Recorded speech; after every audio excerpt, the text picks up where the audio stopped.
Howdy folks, hope you're all having a good one, and welcome back to World of Tanks with the mighty Jingles. And in today's audio-visual extravaganza, it's a tier 9 round of battle here on the Pearl River map that we haven't seen very often before.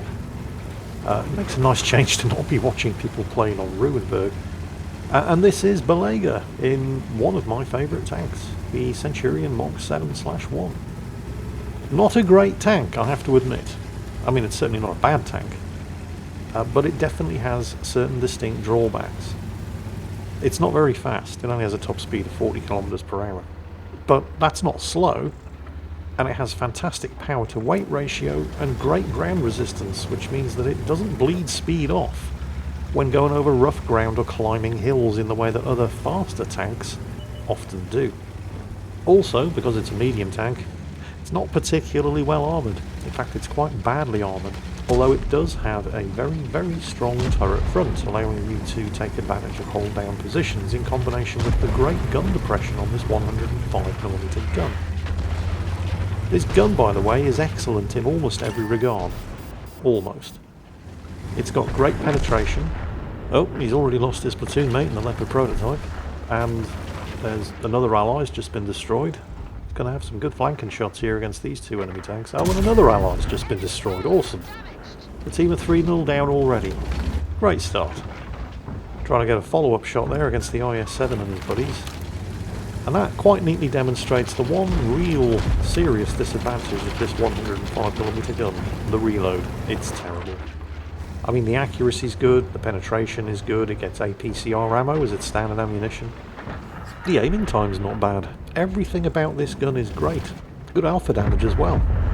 It's just the reload. The reload is pretty terrible, which means the overall DPM, the damage per minute, is kinda shit. As was that shot. Nobody's perfect. Well, his team have managed to pull back 2 kills. Unfortunately, they've just given up 7 tanks. Wow. That's actually terrible. Belega's in a good spot up here, though. There are no other enemy tanks up here with him. Of course, there are no other friendly tanks up here with him either. He's very much on his own. And the E-75 up to the north is doing a fantastic job of stalling those enemy tanks from pushing around and getting into any kind of useful outflanking positions. So, yep, there we go. Beautiful shot there into the enemy Leopard prototype. He did, of course, get spotted. However, there's nobody firing at him from across the river, which is where you would normally expect enemy tank destroyers to be holed up.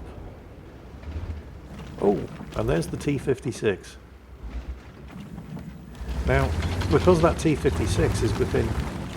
Is he within 50 meters? You see, there's this thing called proximity spotting in World of Tanks. It doesn't matter what kind of concealment or hard cover is between you and an enemy tank. If you're both within 50 meters of each other, you both detect each other. I don't know whether or not that T-56 is actually... Oh, he didn't get spotted again. Or is he still spotted? I mean, the T-56 gun is pointing in this direction. It's hard to say, but does he have the gun elevation to do anything about that? Well, he does have the gun elevation, but the gun is no longer pointing in this direction.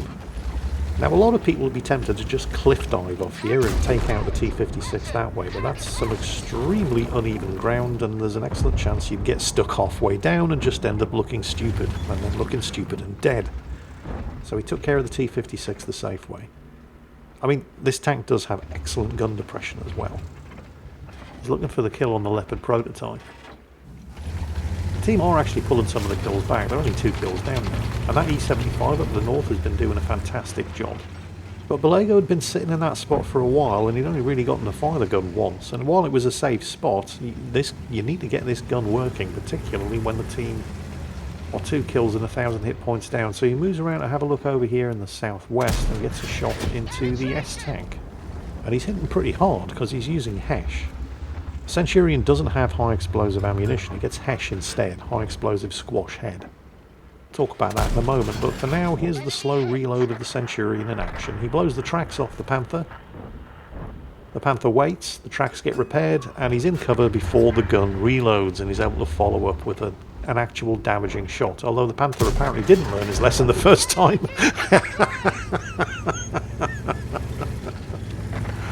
Oh, I've got my tracks blown off and I'm broadside on in front of a 105mm gun. Let's just wait for the tracks to repair and get into cover. Right, he'll have reloaded by now. Let's back out and let him shoot at me again.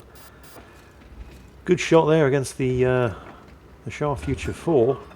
He'd switched from the Hesh back to the APCR, which is the standard ammunition on the Mark 7 Centurion. It has very high penetration. But more importantly, when you're shooting at targets at long range like this, it has extremely fast shell velocity. If he'd been in a tank with regular armor piercing, shooting at that guy when he was racing into cover behind that rock, he would have had to give so much lead that he wouldn't have been able to hit him. The APCR? Oh, okay. The AMBT is going to take him out, surely. Oh, he's having second thoughts. He thinks, well, he might have been able to take him out, but the AMBT did in fact get there first. Now, he got spotted while taking the shot as the Shah Future 4 poked its turret out. But no... Oh, I heard something. Yeah, somebody took a shot at him. That might be an artillery. You'll notice he's got the intuition skill, which means that when he changes ammunition, it happens very, very quickly. He's going back to the Hesh to deal with the Waffenträger. I feel that Hesh is basically just high explosive ammunition that has much, much higher penetration.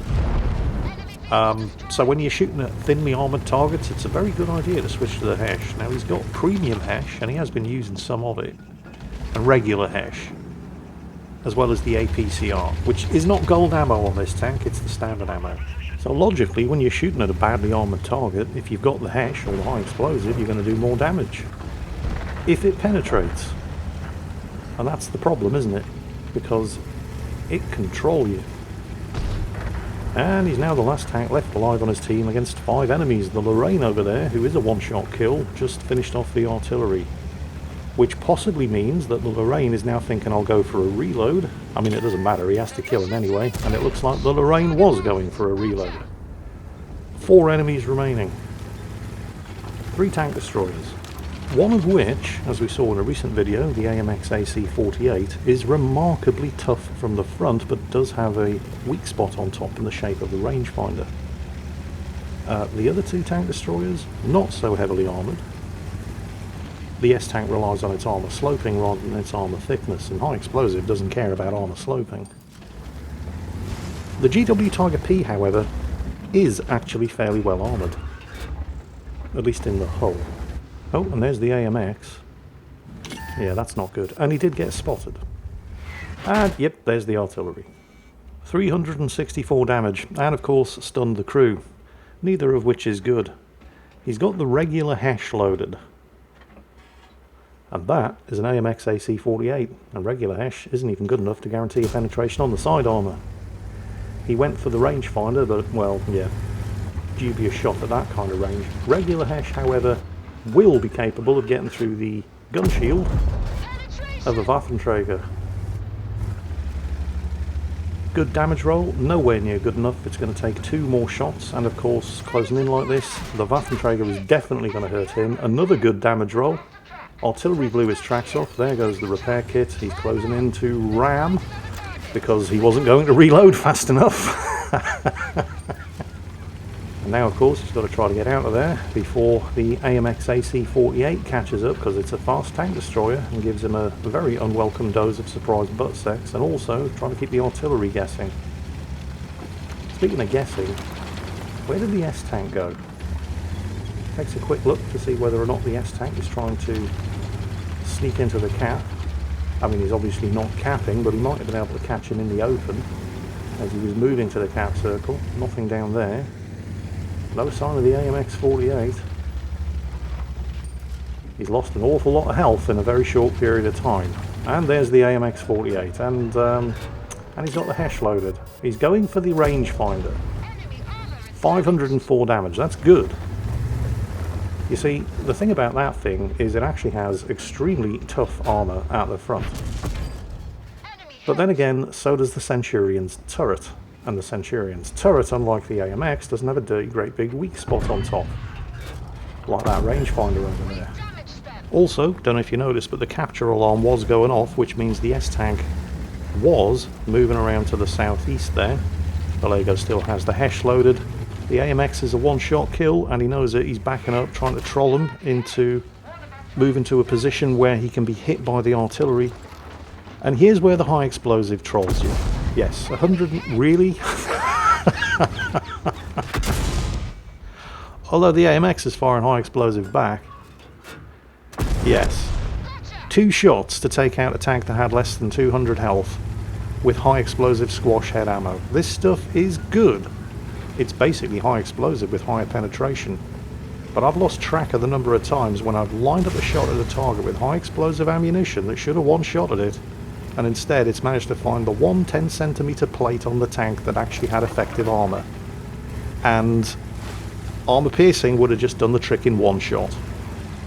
Oh, there's the S-tank. Oh, this could be very bad. There's no point in continuing to go forward. He was always going to take a hit there, and if he'd kept going forward, he would have just been on open ground. So instead, he's trying to get out of line of fire, and surprisingly, he did. His ammo rack was damaged there. He uses the repair kit because the rate of fire on this thing is slow enough without having a damaged ammo rack too, and he's still using the Hesh, which, theoretically, good choice, because that thing does only have, at most, 60mm of armour. But once again, he manages to find one of the few pieces on the front of that thing that the Hesh is not going to do any damage on. Oh, artillery nearly finishes him. But it looked like he learned his lesson there. He switched to the APCR, but then he aimed for the lower plate, but it was so heavily angled and sloped that it just ricocheted off harmlessly. So he's definitely got his work cut out for him here. He needs to nail this guy. Ironically, any high explosive that had hit the lower plate would have probably, well, maybe not killed him, but would have certainly done maximum damage. They're both now one-shot kills. Right, so he learned his lesson, he switched back to the Hesh, and actually hit something that didn't have any armour, and now it's just him against the artillery. Here's the problem, of course. It's a GW Tiger P, so it's based on the chassis of the Tiger P. So the hull is pretty heavily armoured. He's got 2 rounds of regular high explosive squash head ammo. Theoretically, that might be able to one-shot a GW Tiger P. He just has to hit him in a position where he doesn't have thick armour. So any of the superstructure basically would do. But the GW Tiger P doesn't even have to hit him to kill him, because he doesn't have thick armour anywhere other than his gun mantlet. And he only has 43 health left, and artillery knows he's coming. Knowing that he's coming, you'd imagine that the artillery is going to be lying up in a place of concealment where he can see the cap circle. Now, with 2 minutes remaining, he does have the luxury of being able to not take the direct route. The route that artillery is most likely to be covering. And actually, with Hesh loaded, the GW Tiger P only has 440 hit points. He should be able to one-shot him. There it is, and he's got the superstructure, and he misses.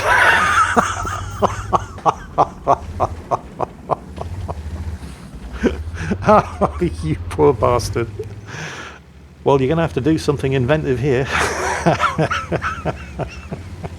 Yeah, going over the top, that'll do. I mean, artillery has good gun elevation because it's artillery. But, yeah, it definitely has a slower aiming time. Man, you made hard work of that at the end. But hey, you did it. And that, kids, after more than 10 years of playing World of Tanks, believe it or not, is Belego's first ever Kolobanov's medal. Be the last member of your team alive and win against 5 enemies or more. I mean, there's a bunch of other medals there too. The Radley Walters, obviously, for 8 kills is certainly nothing to sniff at, but the Kolobanov's is definitely the one he's most proud of because it's the first one he's ever earned. So my warmest congratulations to you, Belego, and I hope you all enjoyed watching him make his own personal history there with his first ever Kolobanov's award. And, you know, a Radley Walters and an Ace Tanker and a bunch of other medals too. That's it for today. Hope you enjoyed it. And as always, take care, and I'll catch you next time.